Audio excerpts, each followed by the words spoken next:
Gentlemen, welcome to the Dear Brother podcast. Once again, I got a brilliant interview, man, tonight for all you guys. I'm with a friend, a theologian, a father, a man that just understands life. We live in a time where we lack fathers' voices. And I got one tonight. I got a man who I highly respect. I go to him to get wisdom and get understanding. I love him with my heart, man. This man has been around the world teaching and preaching and loving people. He's retired now as a pastor, but he has really focused his mission on talking to men, strengthening men. I mean, he has a book coming out soon. We'll talk about tonight. But I mean, this guy is a brilliant mind, and I am so grateful to have him on my show. I want to introduce you all to my friend, Bishop Gilbert Coleman. This is a genius, man. I mean, we get together, we love, we laugh, we have good meals together. But and I always tell him how honored I am to be in his presence. And tonight, I'm honored, Bishop Coleman, that you would come on the Dear Brother podcast, talk to these guys, man. We hit 1,500 subscribers, so we got a great audience in front of you of men to share your heart with. We're going to talk about that father's voice. We're going to talk about the lack of the father's voice. We're going to have a great conversation tonight because one of our last conversations, in fact, last time we had a meal was about the intergenerational relationship between young men and bringing wisdom and strength together to really bring impact on the earth, man. So I'm honored. We'll talk about your books. We'll talk about your work. We'll talk about you, and we'll talk about your mission, man. And I'm honored to have you here, Bishop. How you feeling tonight, man? Hey man, I am absolutely excellent, Christian man. I'm telling you, as much as you say you're honored for me to be on here, you can imagine how honored I am to be sharing with you. Undoubtedly, I see you as one of the most brilliant minds of our time right now. In fact, I think that you're probably one of the best kept secrets in America, even, and because of the fact that you have done such enormous work, not only here in this nation but around the world as well, and also your brilliant writing that you've done, man, the books that you've done, and so trust me, sharing with you today is a mutual feeling. I am absolutely 100% honored to be sharing with you and with all the men that are going to be watching this podcast. Oh man, thank you. Thank you so much for sharing your time. I don't take it lightly, man. And thank you for your words. Gentlemen, I hope y'all ready for Father's voice. Bishop, tell me, let's go right in here. We could go back to the history. I know the many years of work you did. How much work in the kingdom, in the Christian world did you do before you retired? How many years? I pastored the church where I was for 30 years before I passed the baton on to my oldest son, my blood son, Mhm. and he now has been pastoring the church for the last 11 years. But that was the body of work that I did do there at the church. We started out as a Baptist church; it was denominational, Mhm. and then about 9 years in, the Spirit of the Lord spoke to me and said that we needed to come out of the denomination and Mm. that we needed to go to a more of a non-denominational format, and Yeah. we did that. And after doing that, the church literally exploded, both numerically and spiritually. And of course, it did not come without opposition and ridicule. Of And course. unfortunately, it came from my peers, men of God who began to ridicule me and to say all kind of makes harsh remarks about me Mhm. on their broadcast. Even some Mm. of them even said some very nasty things about me from their own pulpits. Oh. Even advised their congregations that they shouldn't even come over to our church because I had lost my mind and that we were nothing more than a cult. And so that's what they said about the church, about our church. And then, like Nicodemus, though, sometime in, maybe about a year or so after they saw the progress of the church, they started coming to me like Nicodemus, say, "Hey, man, how'd you get that church turned around like that?" And Yeah. I let them know I didn't do anything. All I did was obey God. Yeah. Yeah. Yeah. Because, and I think that's a good lesson for men is that you can't choose small because other people like small. Yes, sir. and you can't choose small because other people are intimidated by going large. That's your bravery, man. And I know that took a lot. What did it take? I know you had to make that change, and in the kind of man you are, I know that you anticipated what was coming with that kind of change. What was in you as a pastor, and mostly as a man, that made you say, okay, I'm gonna face this. I know what stuff is going to come, but I'm willing to make that change. What pushed you there anyway? The anyway side of a man. What got you there? Well, you know what, Christian? When I was 19 years old, I was pushed out of my home, so to speak, because during that time the draft was still in effect. So Okay. I got a letter not long after I graduated from high school, and the letter said, "If in fact by the time you turn 19 years old, if you have not joined some branch of the armed services," and they put it in big bold print, "you will be drafted." So I said, well, you know what? I said, I am not going to be drafted because that was during the Vietnam War era. And I knew that if, in fact, I was to go into the military that way, I would probably have ended up in Vietnam. So I Mm, made a decision and I went on and I volunteered for the Air Force. Probably the best decision I made in my life initially at that young age, and did that. And so went to the basic training, went through my technical school, and then after that, I ended up being sent to Tokyo, Japan, mm, where I spent the next 3 years of my life. And it was again the best decision I ever made in my life because I ended up in the music industry. I mean, I was always musical okay. at home. I sang when I was in the choir and all that. But of Hmm. course, when I get to Tokyo, ain't no choir.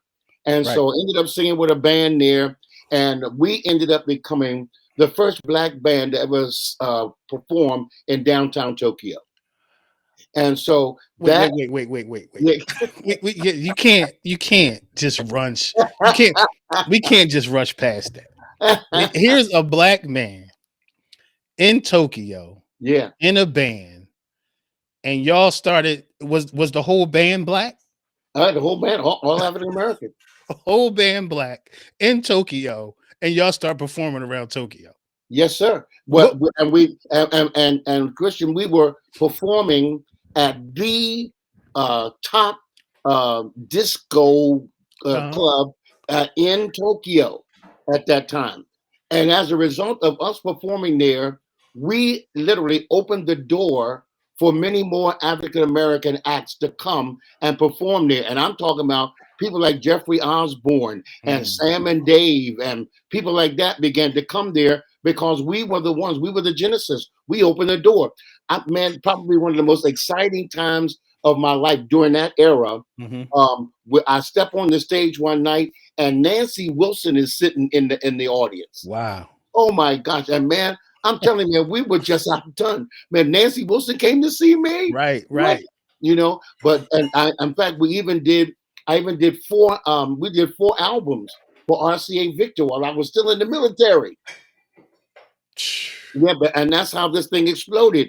But then of course I ended up coming back home. But bottom line though, to your question, that was the opening door. That in itself, because now I'm away from home.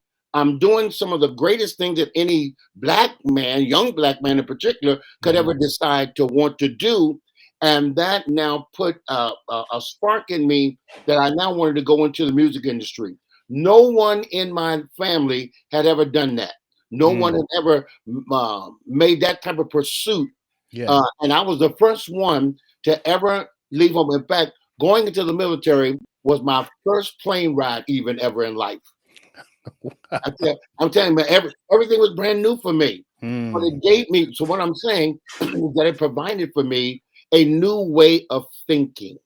Hmm. I now understood that there was something more to life than just living in this urban environment, and everybody basically doing the same thing, party every week, get high, that kind of thing. Mhm. And then I understood, though, that there was something else that you could literally desire for success and have prosperity in life, Mm. and not have to do it through just working a 9 to 5 job. So the the trailblazer was in you already. Yes, The absolutely. trailblazer was in you. That's exactly what it was. Hmm. That whole trailblazer spirit was in me, because in fact I come back to America, and when I come back to America, as I said, I still want to continue in the music industry, and so now I ended up working for Philadelphia International, with Gamble and Huff. Yeah, yeah. I'm working with them. I'm working with another guy who was the oldest brother for a group called the Five Stair Steps. They were Hmm. huge, and I ended up working with them. I ended up working with another group called the oh my gosh, we had a big song was called "It's a Thin Line Between Love and Hate." Mm. And all these things. And so that whole trailblazing thing, like you said, was already in me. And I stayed in the music industry for 13 years. And it was at that 13. point, 13 years. Hmm. At the end of the 13th year, though, the Spirit of the Lord spoke to me and said, okay, this is enough. I have been somewhat successful. But what I'm going to say, though, is that it was as if I was climbing a mountain. I was climbing this mountain, and I was able to put my fingertips rather, on the precipice of the mountain. I was able to pull myself up enough to be able to see what the quote unquote promised land was. Hmm. But Hmm. as soon as I did that, the rocks below my feet would give way and I go plummeting back down to the ground. Mm. Lord let me know that that was not for me because it had been prophesied in the sense. I'm gonna shut up, but No, but no, it was no. but it had been prophesied to my life that I was to be a preacher. And I was doing everything I could to head in the other direction. Okay, we got to get into this hitting that top, being able to look, and then everything crumble, right? So Yes. in your head, you knew where you were going. In your head, you worked for where you were going. All signs was clear that that's where you were going. I'm gonna tell you, the reason that struck me was because you know my story about pastoring 30 years, teaching and preaching since 14, paid off building. I hit the mountaintop, and then my whole life collapsed. My question for you, and for and it's to help a lot of men understand, what's that like? What was it like for you to have hit that stride and then it come from under your feet? What did that feel like? And I know that it was God doing it, but as a man, as a human man, what did it feel like to not get there? And not only to not get there, for everything to leave. I'll be honest, it was distressing. It was heartbreaking. It left me in a real quandary because of the fact that I had two children. And my two children are staying with my father and my mother. Mm, And I'm running all over the country. In fact, running all over the world. mhm, Because I became a part of all these different groups, and so when we're traveling all over the place, man, but never ever reaching and being able to stay at the pinnacle. All I could ever do, like I said, is just to see just a little bit of it before things collapsed again. mm, And so at a point, I began to feel like, hey, man, you're a real failure, mm, because of the fact that you keep on thinking that you're going to be this. In fact, I had told my mom, I said, you know what, mom? I said, one day I said, I'm going to buy you a new home and I'm going to do this and I'm going to do that. And she continued to remind me of what I said. Every time I came back and I had no money, mhm, and she would remind me. And all through that time, no, my mother never ever stopped praying for me because I would come back home and she would say that ain't for you, and I would say to her, Mom, do you know where I just came back from? I said I just came back from. I was in Germany. I was in England. I said, do you know I was in Greece? I said, do you mhm, know where I just came back from? And I said, and They paid my airfare, paid my hotel and all that. Do you understand that?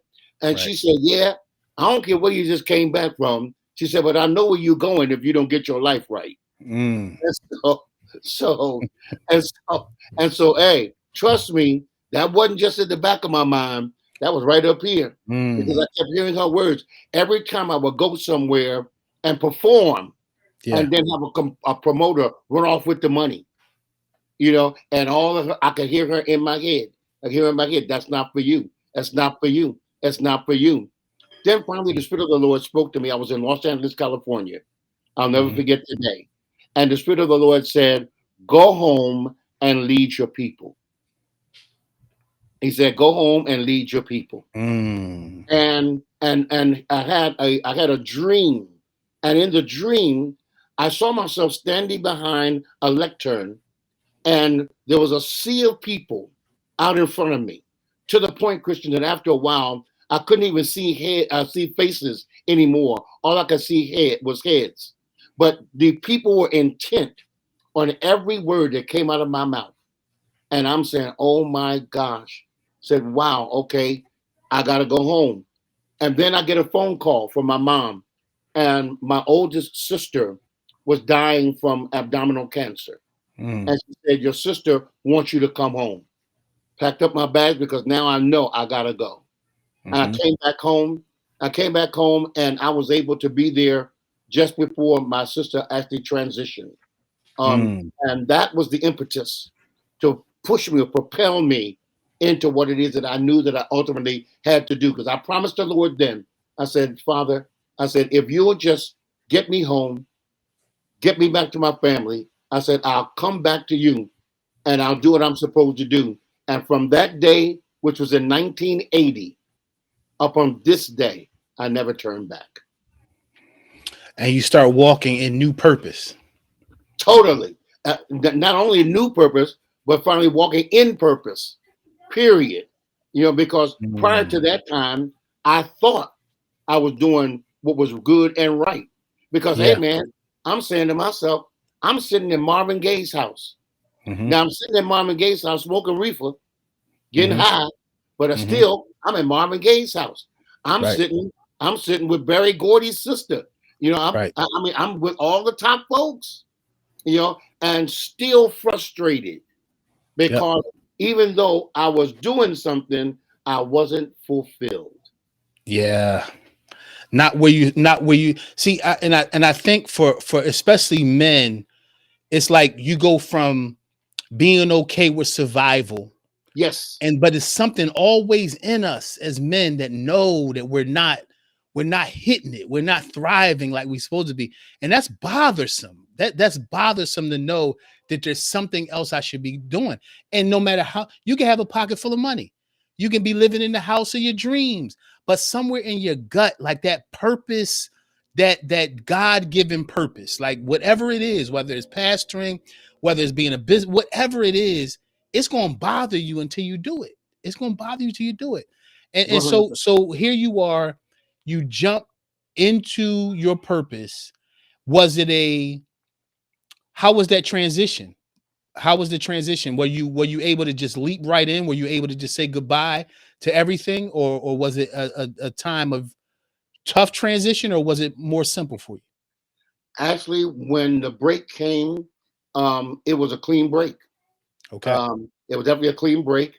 Um, uh, the very last time that I tried again, and I went with the group that I was talking about, the brother from the Five Stair Steps, Hmm. and we had a big record on the radio and all that, and we were up to do a show up in Connecticut. We went to Hmm. Connecticut, did the show, and after this, once again, the promoter ran off with the money. I didn't have no dough. Went up there broke. I I left there broke. I, I come back home, and at that point I said I mean I collapsed at that point. I'm Lord, I can't do this no more. I Yeah. went back to the church. I went back to the church and joined the choir once again. Hmm. And then after that, the men of the church saw something in me, and so they had me to start training to become a deacon, in the church. Mm-hmm. But it was during that time that I'm training as a deacon that one Sunday morning, I'm sitting there and the Spirit of the Lord was really moving. And the Spirit of God said to me, go to the microphone and tell these people I called you to preach. Mm-hmm. And now I'm sitting there wrestling because I had never said anything to the pastor. And of course, hey, I want to be in order, but the Spirit of God is saying, get up from here and Right. go to that microphone and tell these people I called you to preach. Right. And I'm be honest with you, Christian. I mean, I fought that thing, man, because you know what I'm saying. Because I didn't want to look like no fool, and especially for the pastor not knowing anything about where I'm at with this. And so finally, I obeyed. I got up, I went to the mic, and told the people, I said, the Lord said that I would preach the gospel. Well, of course, the church broke into an uproar. Mm-hmm. And I'm hearing people all around me. I knew it. I knew it. I knew this what the Lord called this boy to do. I knew it. I knew it. I knew it. The pastor, however, he sit in the pulpit. He wheeled because I'm on the floor. Actually, he wheeled around in his chair, and the stare that that man gave me, man, was like, "What's wrong with you, man? You don't do that in here." And then we had to have a conversation afterward. And he said, "Look, I understand you was emotional. I get it." He said, "But that was out of order. I want you to understand that." And it was from there, though, that he did finally open the door for me to preach an initial sermon. And Mm-hmm. after that, man, hey, my friends were all preachers at that time. Other guys were young, Bishop George Gibson and Bishop, Pastor Willie Graves, and all these individuals. Man, we all knew each other, and so they then started inviting me to come and to minister at their churches. you Yeah. know. And so from there now became a ease and a calm in my spirit because I now understood that I was where I was supposed to be. Hmm. So you were able to accept it, and well, you had confirmations of it at that point Oh that, yeah, that for that's where sure. you were supposed to be. Yeah, yeah. After you led, I mean, you've done, I mean, as pastors you do a plethora of things. You speak to women, you speak to men, you speak to children. It's you do it all. um what was it that after retirement, or maybe before, you can tell me, what was it that really starts shifting you toward, I got to do something for the hearts of men? It was long before I actually stepped down from pastoring. Okay. Um, I noticed during the time of pastoring that not only at our ministry but at ministries all over, Yeah. that there was always these conferences and these conclaves and workshops and seminars for women, but virtually nothing was Yep. being done for men. Yep. And I mean, I'm puzzled. Like, why is it that it seems as if here it is that the Lord says that we're supposed to be leaders in our homes and in society and so forth. And so, why is it though that there is absolutely no emphasis being given toward how men are going to be cultivated and developed and nurtured and empowered? And so I said, "Wow, man, Lord, I don't know what to do." I said, "You have to show me." Yeah. So there was a gentleman, and he's still around, but Jim Turner. He used to work for WDAS radio station in Philadelphia, Mm-hmm. and he came to our church one evening. I'll never forget. It was a Thursday evening because what I did is that I started having a Bible study just for men. And this particular night that he came was the night that I was having the Bible study for men. So he came into to my office. Now he was there really just to see if I would do a radio broadcast on their station. Mm-hmm. Period. Right. He came in, he sat down in my office, and he sat there and he looked at me and he said, "What are you doing?" I said, "Right now I'm sitting here talking to you, man." He said, Right. but he said, "But what are you doing?" I said, "What do you mean?" He said, "I saw 20 men before I saw any one woman in this church." Yep. He said, "What are you doing? How are you getting all these guys to come in here?" Yep. I said, "All I'm doing is giving them a safe place. giving them a place where they can come and feel safe, that they can open up and talk about their issues, and that they can learn male life skills, knowing that many of them never even had their dad in their home and so forth. And so I decided, after hearing from the Lord, that I needed to do something for these men. Yeah. He said, so I'll tell you what, man. He said, let's do this. He said, would you consider doing a broadcast on our station that would be just for men? Mm. He said, would you pray about that? I said, I don't have to pray about that. Yeah. I said, hey, let's do it. Let's Yeah. do it. And so they put me on their station every Saturday morning at 10:30. They put me on the station. I came to find out, Bishop, that the broadcast I was doing was the only one of its kind in the nation. Mm. There was no other broadcast on radio for Yeah. men at all. Yep. And so, man, that thing took off, and I had men coming to our church left and right. We got to the point to where freedom had become at least 40 to 45% men. Yeah. Yeah. Yeah. Yeah. Let me ask you something. Why don't men come to church? Many men don't come to church because of the fact that they feel like the church has been too feminized, to where it is a very emotional environment, Mm-hmm. and where many men don't necessarily advocate for a lot of emotion, Mm-hmm. and they think themselves not to be emotional beings, Yeah. wherein you yourself already know that we very much are emotional. No doubt we have great emotion within us. Yep. Um, put us in front of the TV, and the Eagles, or the Chiefs, or somebody playing, man. Hey, we are an emotional group of people, no Mm-hmm. doubt. However, many of them have always thought, though, that it was more for women, and that there was no relationship for them in the Mm-hmm. church. Yep. Because in many instances, because women are relational, men are positional. Mm-hmm. And so, because women are so relational, they gravitate toward one another. New women join the church, the women automatically grab them up, scoop them up, and start Yep. forming a bond with them, fellowship with them. Yep. Men will come and stand around the walls, and not another man will go and talk to him. Right. Right. And I so, agree. And yeah, yeah, I'm sorry. Go ahead. no, go ahead. I agree. And I saw the same thing when I was pastoring Master Builders. We had about the same percentage, about 45 to 50, something like that. Men. I mean, and these was dudes from the street men. These wasn't even church men. These was men just walking in. And one thing I learned about men is men are built to perform. Men are built to do Yes, something. Men yes, are meant to build something too. And I think one of the things I saw was that men don't want to come and just hear. They want to hear and do. And I yes, think that a lot of times, if there's nothing for a man to ultimately put his hands to, we're yes, built to put our hands to something, whatever it is, wherever our gift takes us, whether it's building finances, whether it's building a home, whether it's building other men. We're made to build, every man. And I think that the church hasn't given enough opportunity for men to build anything, just made them kind of sit there and listen to a man talk. Men aren't built to operate like that. And I think that's another reason why a lot of men have just abandoned the church, because there's nothing for them to ultimately do with the gifts they have. So that's major, Christian.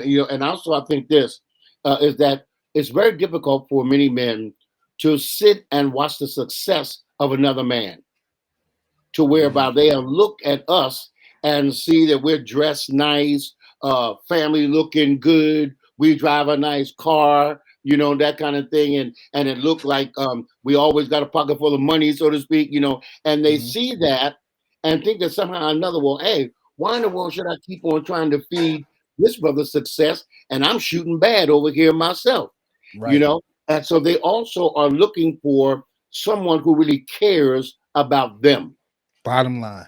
You know what I mean? They want Yes, sir. somebody who cares about them. They want someone who is interested in their affairs, and also someone who wants this, because a lot of these guys, they'll go home, and the wife is always talking about the pastor. Yep. And she's saying, the pastor's this, and the pastor's that, and the pastor's the other. And he had to keep on listening to that after having sat and listened, like you said a moment ago, listen to this guy expound on the word and all that, and then got to go home and hear about him. You're at home because the wife is basically trying to say, you need to be like him. You need to be like him. Yes. Yes. Exactly. Yep. And so now he's saying, well, no. So basically, what that's saying is, oh, you don't appreciate me for who I am, and think that I should be like another man. Yeah. And so for Yep. that reason, then, well, no problem. I'll sit here and I'll watch the game while I just wash my car on Sunday. I'll come back and pick you up. Yeah. Because that's what makes me feel more valuable. Come on, man. That's it. Yeah. That's Yeah. it. Yeah. Yeah. After your retirement, I want to talk about the things you're doing. You're doing now. I know you do a brilliant men's breakfast, and you've been doing that for years. But I've really been seeing your thrust heavy into men. You were doing it before, but I see another whole strength behind it. What are you seeing out there that's pulling and pushing you to build with such energy now? What are Mainly you seeing in because society that's pulling you out there like that? sure. The Lord gave me a mandate, and the mandate was that when I was given the instruction that I had to leave the pastorate. That was number one. I had to do that. I Mhm. had to pass the baton to my son, and the Lord said to do it while I was still vital, while I was still had worth, while I still had stamina Yep. to go and do that. And the instruction that I got from him was that I was to now go and to strengthen his church and to empower pastors. That's my mandate. That's what I was told by God to do. Mhm. Now, because of the fact that I am free from Mhm. the day to day activities of being a pastor, Yeah. and I don't have to have the responsibilities of pastoring any longer, now Right. I'm free. And so, therefore, I can totally concentrate on doing just that, on doing only having to work with other pastors, work with other churches, and to now also create the environments whereby I can go and sit with men with regularity and knowing that I don't have anything else that is pulling at me or that is Mm. trying to distract me or to take away from my time that I can invest in them. Yeah. Yeah. Yeah. And what is it besides the mandate? What are you seeing out there in society that's really burning in your belly to really go out there and do this work for with men and for men? Because of the fact right now that our society has put us in a place to where men now are given no value. Men are as if we are inept. It is as if we are these bumbling, stumbling idiots that don't know nothing, and that we need Mhm. women to come and rescue us and to take care of us. Yep.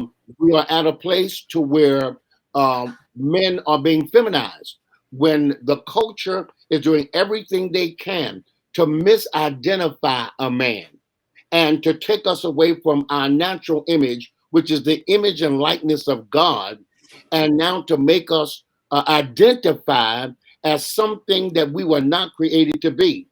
And so it has been it's just been again my mandate for me is that I have now got to help men identify with who they are and to Mhm. consistently, teach and preach to them that you do not have to accept what the society and culture is saying about us and trying to make us become because of the fact that they control the media. And because they control the media, they control the narrative. And the Ah, narrative is that a man is now supposed to be feminized. you see it everywhere. You see it in Hollywood, Everywhere. right? You see it in the church. Yes. But now but here's the reality, and you know this already, Bishop. It has been in the church. Yes. It's been in the church. We just didn't say nothing about it. Yeah. Yeah. Yeah. And I think that the powerful thing about it is that it's not an attack. It is saying that the order is for a reason to restore the earth, to heal sons, to maintain families. And I think that the easy out is, oh, they're just attacking. No, trying to get something in line is not attacking. It's just like if you have children, you're not attacking them by telling them this is the way life goes, do this way for your own success. And I think restoring men is what's needed. And the deception, the illusion that's taking over now is that that's not necessary. It's not necessary to restore men. It's not necessary to tell a man to walk upright. There was a day where it was honorable to straighten a man's back, to tell him how to take care of his family, to walk upright, to work hard. But it was honorable. You had groups even in the 60s, in the 70s, that was about manhood and restoration of earth and taking care of families. And now it's seen like it's an attack. No, it is for a reason. It is not about hate. It is for a reason. And if we see now we have men by the thousands going to jail. No fatherhood. We see Yeah. homes where it's celebrated to have a single mother raising babies now. To women are celebrating that now. And men are willing to have a baby and walk away from a family.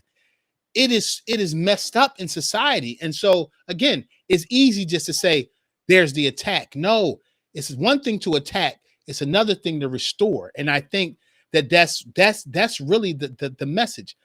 I think this is a good segue, because one thing I noticed about what you do with men, and it's so specific and it's so powerful, is that you have a real focus on male identity.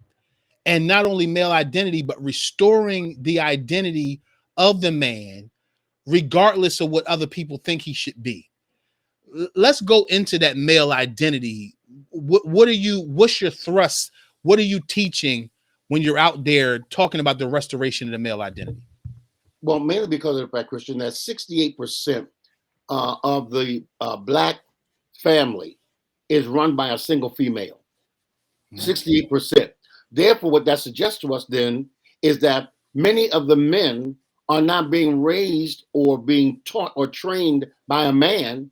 They're being trained by a woman. And no woman can make a man. All that she can do is ever give her son her version of a man, or what she thinks a man is. Now, if that woman has been hurt by men, then all that she's going to do is transfer to that boy her own reflections of what it is that a man should be, because now all men are dogs, or you're just like your father, he was no good, and so forth. So now that's the persona that this boy is now having projected onto him. And so he goes into society, into the culture, thinking that he's nobody because of the fact that mama said so.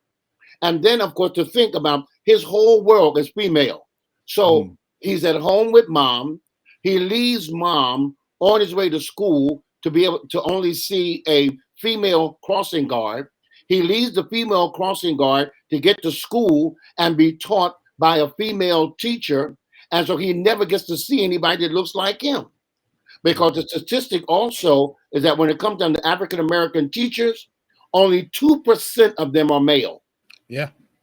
2% are male black teachers. And so therefore here this poor boy never gets to see anybody that looks like him. And now most of the people who probably should be mentors in his family, uncles, cousins, whatever, none of them is really coming around. Or when they do come around, they're teaching him the way of the streets. They're going to show him what's going on in the streets. Yep. And as you were saying a moment ago, those streets lead him to prison. Yep. And so therefore, it is my responsibility, our responsibility now to talk to these young men and to let them know that they do have worth, that they do have value, and that they're created in the image and likeness of God, and that the Lord has a plan for your life. There's a purpose, there's a destiny, and so that becomes my emphasis to these young men. That, hey man, that the Lord has called you to do something, and to now understand there's giftings in your being. You have talent, you have skill, and there's ingenuity, creativity that's in you, and to make them understand, and then to not only believe God, but to believe in themselves, and to believe that they are more than just what many households have made them a paycheck. Yeah. Because many men, all they see themselves is as a glorified ATM.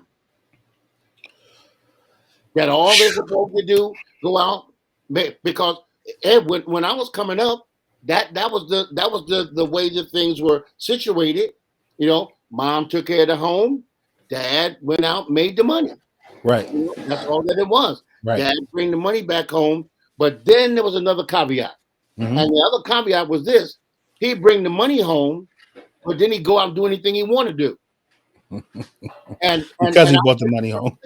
Christian, I heard the conversations Hmm. where older women would tell these other wives, "Look, honey, long as he bring the money home, don't worry about it. Let him go and do his thing.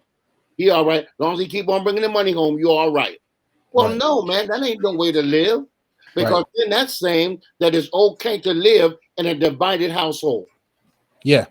And his only value is money. So Yes. once you do that, you've done your whole job and you're free to be. Yes, exactly right, Yeah. man. Yeah. And so Yeah. now And that's the yeah. reason why we have got to be able to help men to understand that there's a greater identity for them than just to be an individual who only brings money home. You know, Yeah. because the reality is not just the money, but man, you got to be willing to bring yourself home and to Mm. understand that God has positioned you to be a leader in that household, to be a teacher in that household, you know, to be one who's there to bring covering to that household. And that when it comes down even to the children, that you should not be there, you know, and only like I say, bring money to them or buying them Jordans or all that kind of stuff. It's got to be much more than that. Mm. Because the one thing I have to say about my own father, my father, he died what I consider to be fairly young. He was in his 70s when he died, but he retired at the age of 55, Hmm. very young. And he made a vow to himself that he was going to go home, he wasn't going to do nothing. And that's exactly what he did. Wow. Went home and he did nothing. All he Mm. did was sit down and sit and watch the front of the TV, boop, boop, boop, boop with the remote all day long till 11:30, 12 o'clock at night, lay down, get up the next day and repeat the cycle all over again. Mm. Never, ever, ever taught me anything other than the fact that he did take me to church. He didn't send me to church. He took us to church. There Hmm. were 7 of us.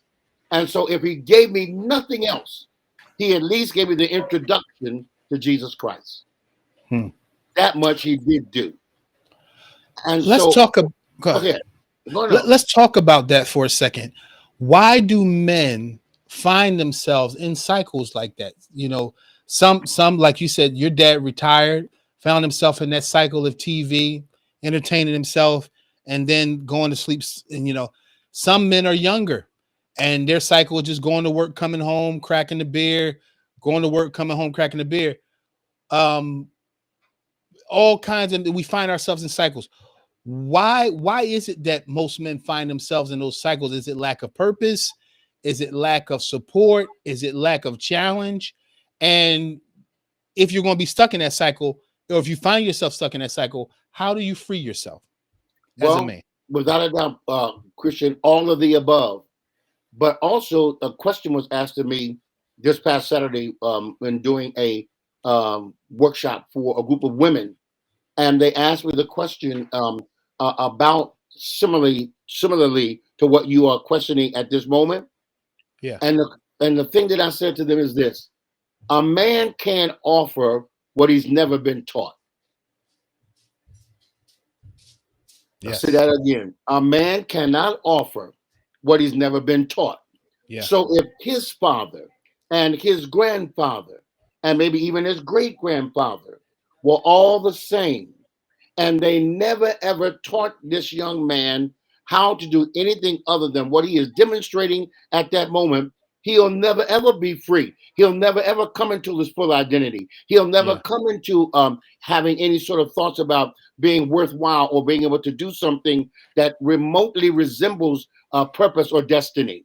Yeah. Because in many of our African American homes, those words are not even utilized. Mm. We don't Yeah. talk about purpose. Yeah. We don't talk about destiny. And here's Yeah. the other word: legacy.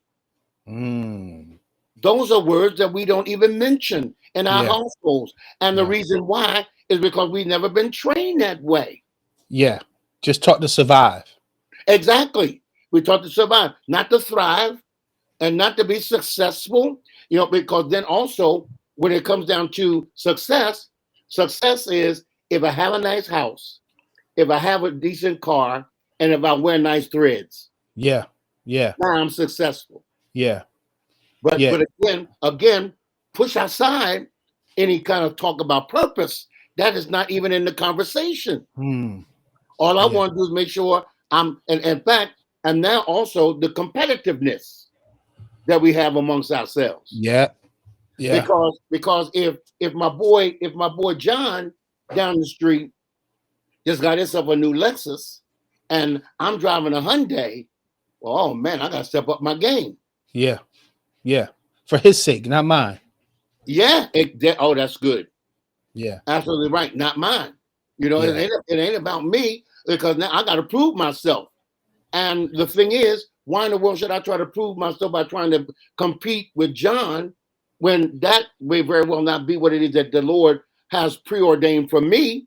And I Yeah. got to learn that if in fact I'm going to be blessed by God, I got to stay in my lane because God's provision for me is only going to be in my lane.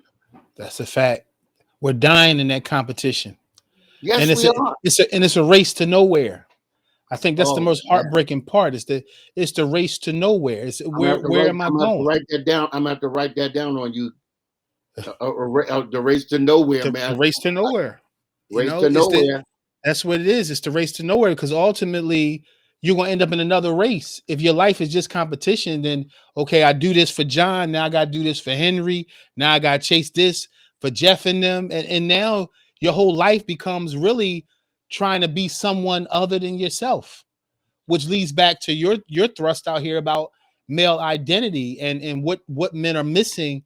And I think most of all, that's what men are missing most is their self. Because like you said, and I teach this to men when I'm on the road doing the Dear Brother Live podcast, is there are men who have crashed beautiful cars off a bridge. Yes. There are men who have taken their own life in that beautiful home they went after. So it's not the external things that's ever going to fulfill us anyway. But not only it's the competition, it's also the constant pressure of the world tells you what you got to have and never what you got to be. And so I'm finding that so many men are broken there too, because, and this is why the message ultimately for men has nothing to do with the man eating out the trash can is just as broken as the man who runs the Fortune 500 company. And there's no difference if both of their hearts are broken. So now I'm not going to be this poor man. I'm going to be this rich man, but both are brokenhearted. And so what's it matter to gain the whole world, And right? lose. and Yeah. and, and lose your soul. Or I often say this to men as well, to men, successful men, whatever that means, is what does it matter if you left a blood trail to the top? Oh my If you goodness. lost your family on the way, if you Yes. lost your children on the way, if you look back and now your feet are full of blood and you at the top, then you fail. You did not Yes. succeed. And then most of the times when you get there, now you're trying to spend all the money you made trying to fix issues that money won't fix. Oh my goodness. So what did you win? You Nothing at all. lost. You Nothing at all. lost. And Yeah. you know what, Christian? One of there's been a question to me at times. Say, well, as a man, for you, and asking it to me personally, as a man, how do you define success? And for Mm. me, success is when my children still want to be around me. Let's talk about Yeah. let's talk about fatherhood. Let's talk about that. And I'm gonna say this, and I want you to go ahead on this. I was traveling everywhere, and one day I start planning my funeral. Don't ask me why. Okay. But I start planning my funeral, and I said, I want, I'm a humble man. So it's like, I don't want things. But I said, when I die, I want a casket to be made from some foreign country that I've served. Just Mm, a wood box. I don't want it to be ornate. just a wood box by people in a foreign place that I serve, ship it to the United States and bury me in that box, right? So to me, I'm not scared of death. Most servants aren't scared of death. Not at It's all. it's a reward. So that made me happy to think about that I can serve in a place and make something special but normal for a normal man. Then the next thought hit my head. What would it matter if the world celebrates you and you in that box and you got thousands of people around and your kids are standing over that box and don't know the man that's in it? Mm. But everybody else will say, your father came to our country and did this. Your father came to our nation and did this. Your father came to our city and did this. And now the people outside of your family, outside of your children, have better stories about you than your own children do. Yes, sir. And I made a commitment that moment that I that is the last thing I ever want. I want for my kids to have the best stories about me. I want my kids to know about me what nobody else knew. I want them to have the story about Christian Winters that really matters, the guy that mattered, not what he did, but who he was. That really changed my perspective. I'm telling you, so much so that now I think about my funeral and I think about it with just my family there, Yeah. with no pomp, no circumstance, Yeah. nobody. Yeah. Just the people that I ultimately served, not Yes. with my gift, but with my blood. With my blood. Wow. Wow. Because Christian, wow, man. I remember a time early on in ministry for me when I almost lost my wife and family to ministry. Hmm. Because the first 5 years of ministry for me, I never took a vacation. I mean, I had come to the point to where in my mind, I'm thinking that I'm gonna save the world all by myself. And so so one of the things that happened for me is that I had not yet come to the place to where I had learned how to define an invitation from an assignment. Wow. And because I did not know the difference between the two, Yep. I'm taking everything as if it was an assignment. Mm. And so we did finally plan a vacation. We planned a vacation, and then I got another call. Somebody called me, and I said, so I went to my wife and I said, pardon me, I said, I got a call, and I need to go to this church, da da da da da. And so I said, we're gonna have to, postpone our vacation, and we'll do it so and so and so and so. So she Mhm. just listened to me. Said, yeah, uh-huh. So then the time came when we were supposed to go on the vacation. So that particular day, my wife and my kids come down the steps with suitcases packed. And I'm sitting there in my living room. And so I'm looking at them and say, where y'all going? They said, well, we're going on vacation. We don't know where you're going to go, but we're going Mhm. on vacation. And they left me sitting there at home by myself for a week to pray. So, so, They so say, okay, ministry guy. yeah, right. But that wasn't the end of it. They get back, and when they come back, and I go back to the church because my usual schedule, I'm in the church, going there to the church and having my schedule at the church and all that. So my secretary told me, he said, yeah, well, your appointment today is at 10 o'clock, and didn't tell me who it was. They'll just say you got an appointment at 10 o'clock. 10 o'clock, boop, boop, boop, boop, knock on the door. Door opens, it's my wife. I said, Mm. hey. I said, I didn't know I was going to see you today. She said, yeah, I know you didn't. She said, I just figured that the only way I was ever going to really get to see you was to make an appointment. Mm. Changed my life forever. Because from that day, I made it a point that I was going to make sure I took at least one day off every week just to spend time with my family. And I let my secretary know, don't bother me, don't call me for nothing. I'm going to be with my family. And Mhm. whatever they decided they wanted to do, that's what I did. Then Mm. I made sure that every year from that point, I took a vacation, just me and my wife alone. And then I would take a vacation with her and the kids and grandkids after that. Mm-hmm. And I put it on my schedule to make sure that it was going to be etched in stone, that this Yeah. was not going to change. Because if in fact I kept going the way I was going, like I said, I was going to lose my wife and my children Mm. because of the fact that I was putting everything else ahead of them. And Yeah. so not only pastors, ministers who do that, but then of course a lot of these guys in the business world. Yeah. They put their business ahead of their family Yep. and think that they're doing their family some kind of service or a favor because of the fact that they've amassed all of these millions of dollars and have great monuments, buildings that they built and all that kind of stuff. And then at the end of the day, when they have the funeral, the kids don't even want to go. Yeah. I said to myself, I'm not going to have it. And that's Yeah. why I make sure I teach that to men right now. You Mm-hmm. call yourself successful? Let me talk to your wife. Let me talk to your kids. Let me see how successful you really are. Mm. You know, Whew. and that's something, man, that we have got to make really a mandate Yeah. to be able to empower men with those thoughts. You know, Yes. that hey, man, that you got to be much more concerned about the people who live with you every day. Mm-hmm. You know, as opposed to thinking that somehow or another you're gonna save the world, but you ain't doing nothing for your own household. You're gonna lose in the end. Lose in the end, man, Yeah. no doubt Yep. about that. You're gonna You lose in know, the end. and, Yeah. and so even right now, one of the things that I do with regularity. In fact, I was just before I talked to you, I was Mm-hmm. online with my daughter. She's in Georgia. I was Mm-hmm. online with my daughter. We talk regularly. She honored me so.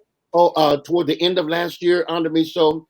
I did a book on leadership, and she took my book and made that the book that they utilized for her book club. Wow. Oh my God, man, you can't imagine the Yeah. honor Yep. that she showed me. And Yeah. then she's bragging about she had her deck and we did a Zoom and had me to come on and I'm going through the first chapter of the book with them and all that kind of stuff. Mhm. I mean, that's the kind of relationship Yes. that I now have with my children. Yes. And that speaks volumes of the investment you made. It would never happen if you didn't make those kind of investments. It's something interesting. Just the other day I had the same experience. My twins girls are 18 and one of them met a guy she liked. First time, first boy she liked. And she called me. She said, "Dad, I met a guy and I want you to come meet him." Yeah. Man, Huge. tears jumped in my eye Huge. because I said, man, for your daughter to say, hey, I met this guy and I want to make sure that you meet this guy. Man, it really blessed me because it told me that I was valuable to them. And a lot of times Yes. as a man, you do your work, you love your family, but not all the time do we feel valued by our family. Mom always feels valued, and Sure. her investment is always seen and talked about. But a lot of times as men, and I know men out there listening, it seems like we're not valued all the time. I don't think that people express value to us because sometimes they don't know how. They don't know how to.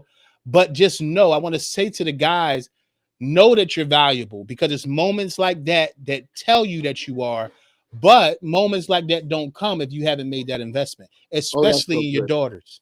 Yeah, That's so good. But you know yeah. what? Also, Christian, probably also one of the great highlights of my life within the last year. My great niece. This is my great niece. Mhm, Or I guess well, she must be 35, 36, somewhere around there right now. mhm, And she started dating this guy. She told that guy because her dad is really not very much in the picture with her. uh-huh.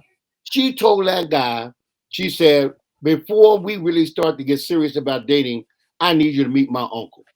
Yep.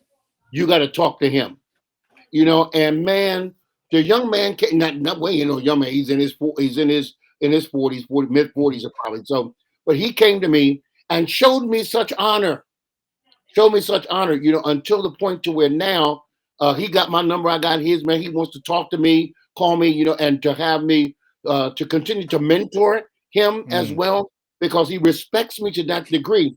And yeah. and and she has She has had other men in her life. In fact, she has a daughter. She has a daughter, and that was the first time she ever introduced me to anybody. And so That's manhood. it goes back to what you've been saying, about how it is that she sees worth and value, Yeah. in me Yes. as a man. Yes. Not just as a preacher, but as a man. I mean, this is a young lady, Bishop. She even sometimes, man, she sows seed into my life.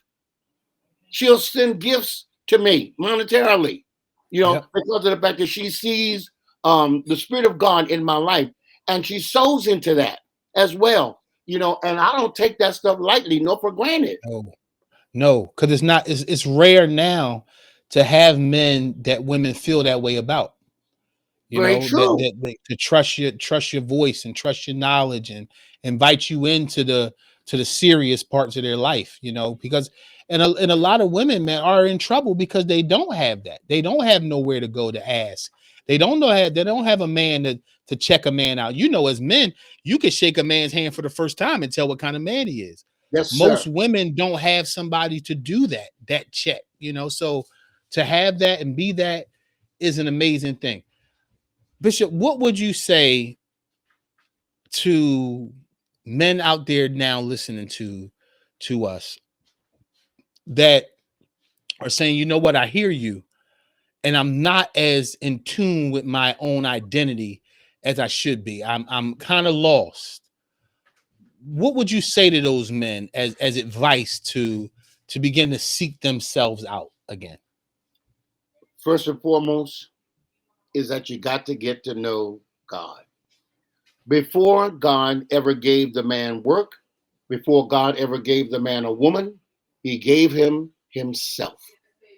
And that's the genesis, man. That's the ground level. That's where Yeah. you got to start at, man. You got to have a solid, intimate, personal relationship with the Lord Jesus Christ. And once you form that relationship, and especially when it comes down to not having a biological father in your Mhm. life, and to know that he comes into your life and he becomes that father. He becomes that safe place. He becomes that safe haven, the place where you can go and to know that you can divest yourself of all the stuff that is going on inside of you. Because the reason why a lot of men are in the position that they're in when it comes to identity is because they have no one around them that they can really go to and talk to, which is the Yep. reason why I'll say also that every man, you need someone in your life, man. You need accountability Yeah. in your life. You need another man or other men that Hmm. you can talk to, people that you trust. And Yeah. not only people we trust to the point to where you give them the liberality to be able to also to contest you at those Mm. times when they see blemishes or they see things that are deterrents in your life to your spiritual development, that you give them the wherewithal to check you and you Mm. don't become angry if they do check you. Yeah, that's big. Because think about David and Jonathan. And the Bible says that they form covenant with one another. And so, men, what I have found out along the way is this, that many of us, the older that we get, the more isolated we become.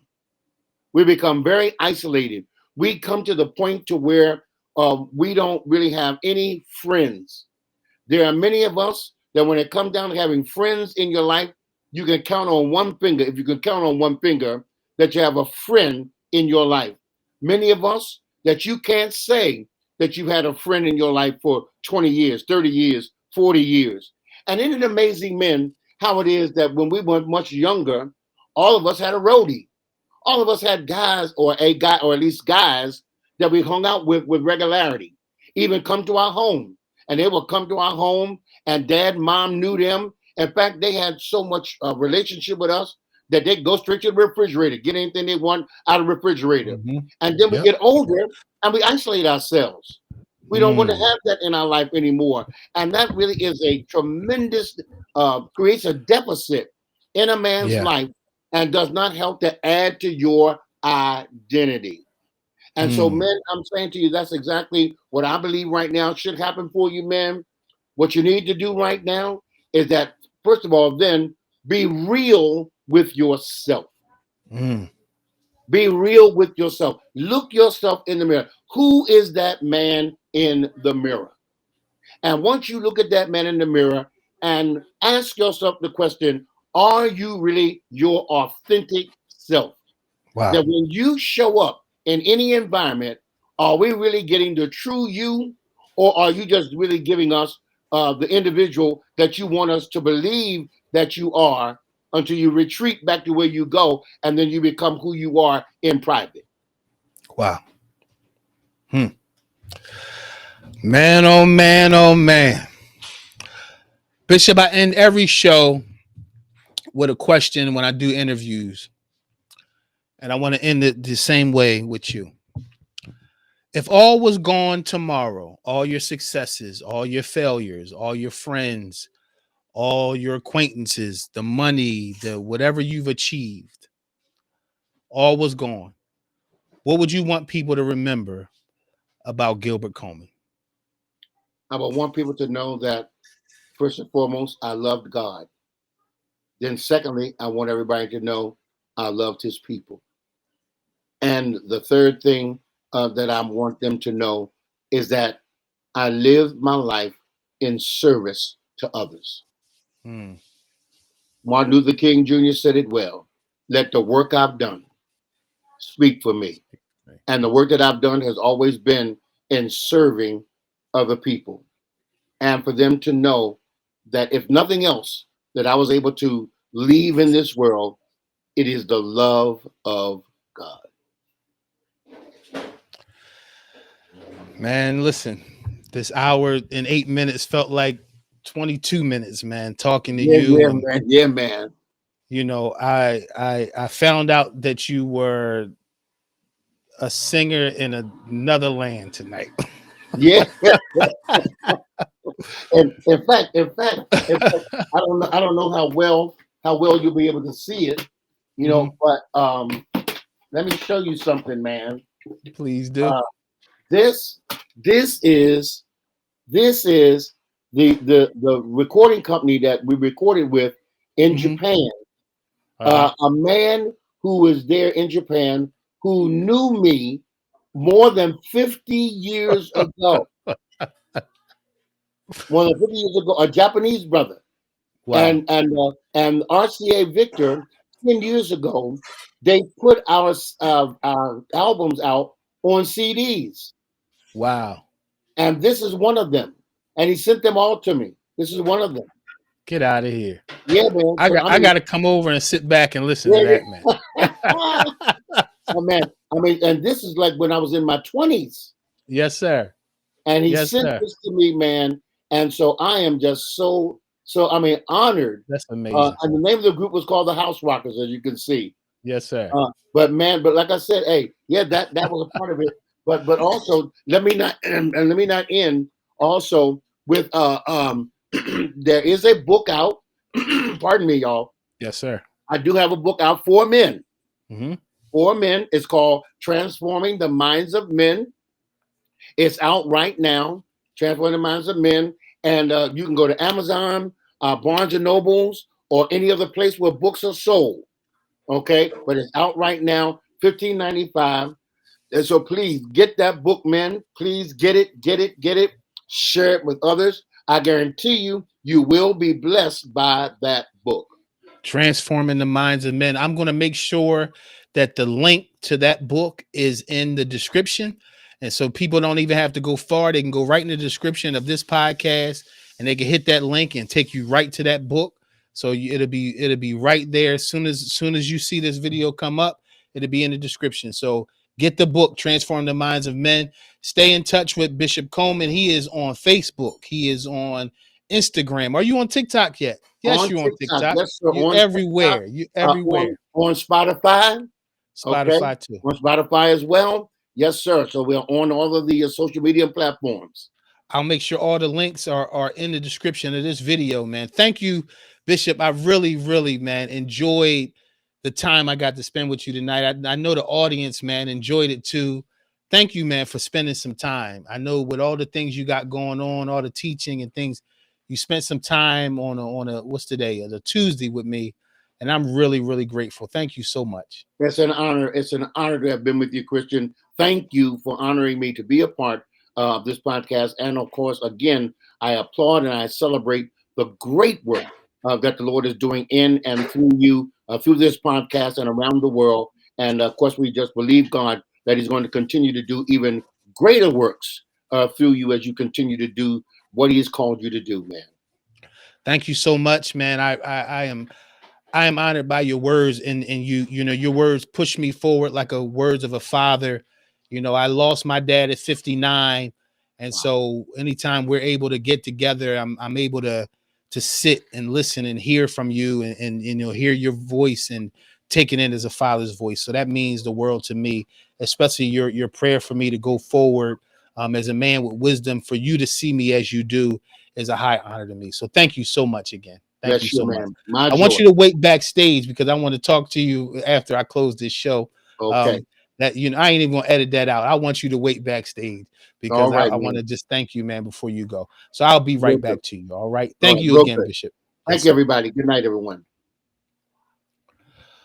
Well, my dear brothers, thank you so much for hanging out with me.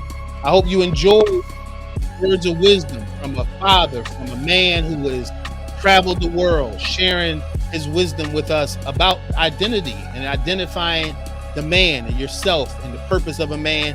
Hey, man, I love you. Make sure you love you. I care about you, but you got to make sure you care about you too. I want you to walk this life out with no fear, no shame, and no compromise. We're going to end this show like we end every one of them. It's your first time, you learn it with us tonight. Repeat after me. Yesterday was history, and tomorrow is a mystery. All we got is right now. What you going to do with it, what you going to do about it. Stand tall, my brother. I'm proud of you, and I'll see you all soon. Hit that like button. Hit that subscribe button. Become part of this community, the Dear Brother Podcast community, where grown men keep on growing. See you soon, bro.